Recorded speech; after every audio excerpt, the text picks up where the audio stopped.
In this video, I'll show you how to properly set up and install the remote pressure switch version of the Nightstick TWM weapon-mounted light onto your long gun.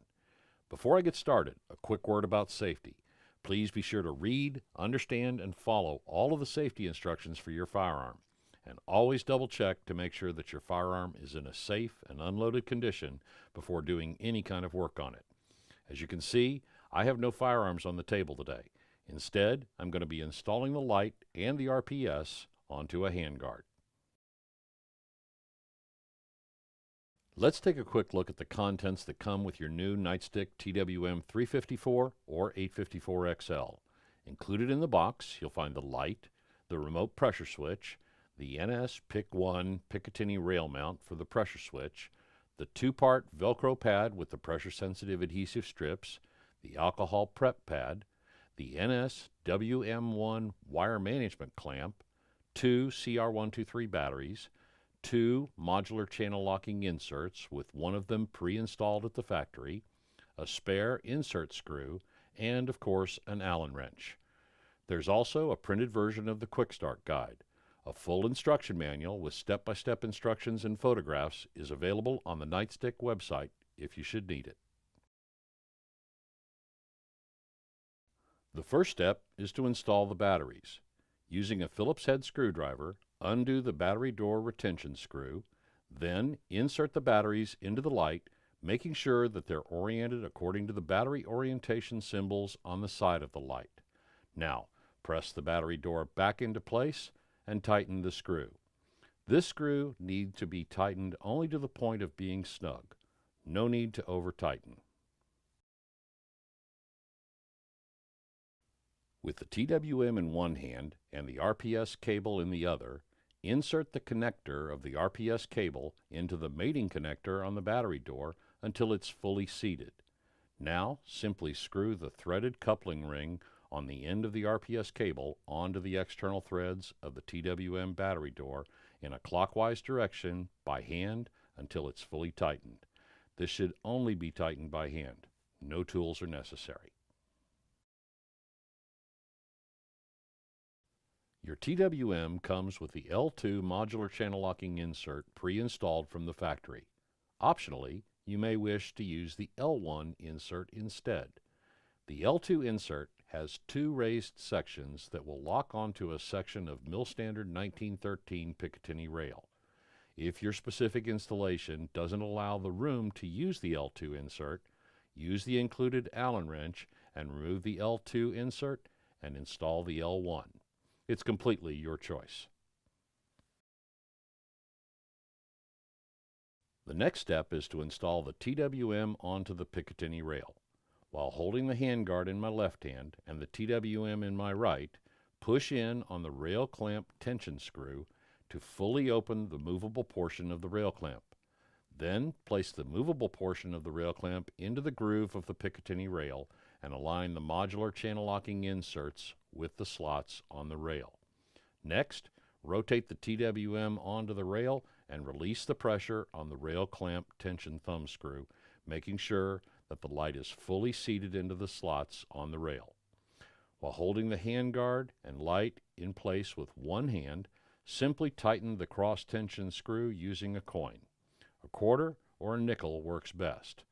Please be sure to fully tighten the light onto the rail.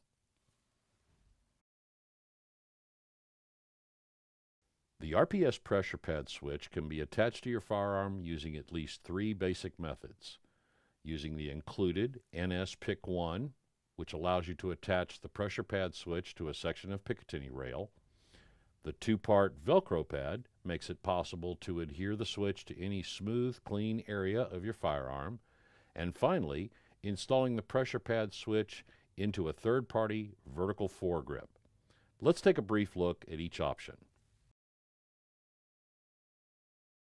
The NS PIC1 allows the user to mount the RPS pressure pad switch to any section of Picatinny rail. Begin by fitting the NS PIC1 over the section of Picatinny rail where you want the RPS remote pressure pad switch to be located. Flexing the rail grabbers a little, if needed, will make the installation a little simpler. Basically, the installation is similar to installing rail covers. Once the NS PIC 1 is installed, insert the RPS pressure pad switch into the upper molded profile of the NS PIC 1 until fully seated.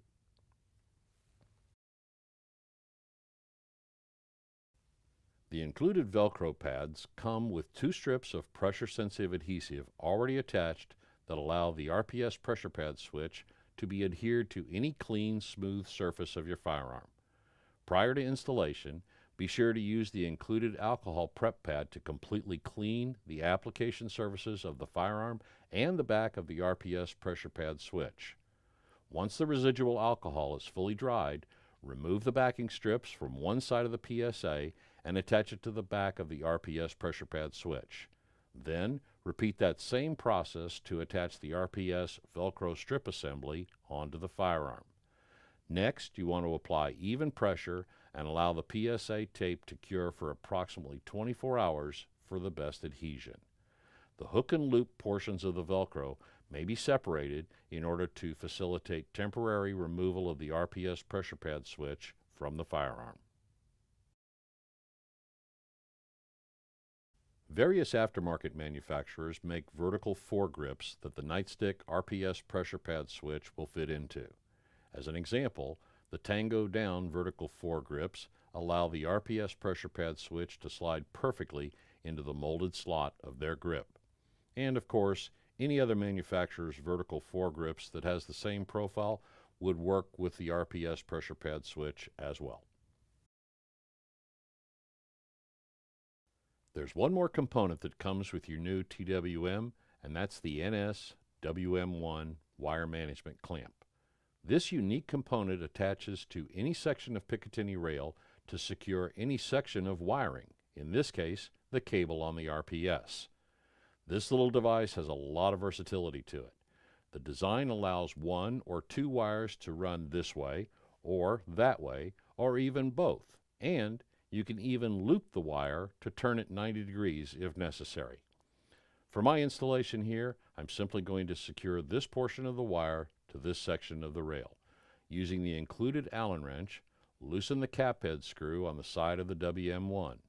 Place the wire into the desired slot and then place the WM1 onto the rail. Then, simply tighten the screw on the WM1 until it's tight. It's that easy. Feel free to try different configurations until you have one that works best for your setup. Congratulations!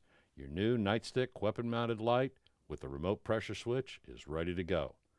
If you have any questions or if we can be of any assistance, please call our customer service department at 800-233-2155. Thanks for joining me. We'll see you next time.